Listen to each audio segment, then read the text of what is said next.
CDPന്റെ ശൈലി എന്നാ മാറ്റേണ്ട ഒരു കാര്യമില്ല. നല്ല മാറ്റമല്ല, അതല്ല. ഇപ്പോൾ എല്ലാവരും പിണറായിയുടെ ശൈലി മാറ്റണമെന്നല്ലേ പറയാറ്. പിണറായിയുടെ ശൈലി മാറ്റേണ്ട യാതൊരു കാര്യമില്ല. കാരണം അദ്ദേഹത്തിൻ്റെ അതേ ശൈലി നിന്നിട്ടാണ് ആദ്യത്തെ 5 കൊല്ലം ഭരിച്ചു.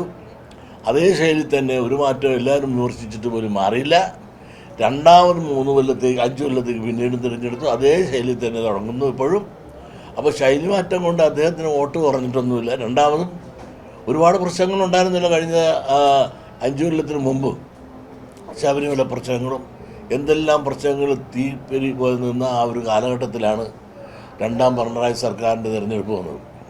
പലരും പലപ്പോഴും ഇടതുപക്ഷത്തിനൊരു വിജയം കിട്ടുകയില്ലെന്ന് എല്ലാവരും പ്രതീക്ഷിച്ചെങ്കിൽ പോലും വൻപിച്ച വിജയമല്ലേ രണ്ടാമതും കിട്ടി. അപ്പോൾ പിണറായിയുടെ ശൈലി എന്ന് പറഞ്ഞ ആ ശൈലി ഒന്നും മാറിയില്ല, ഇപ്പോഴും മാറിയില്ല. ഇനിയും ഇപ്പോഴും എന്നെ സംബന്ധിച്ചിടത്തോളം പറയുമ്പോൾ ഇനിയിപ്പോൾ 3ാം ഊഴവും പിണറായി സർക്കാർ തുടരും എന്ന കാര്യത്തിൽ എനിക്ക് സംശയമില്ല.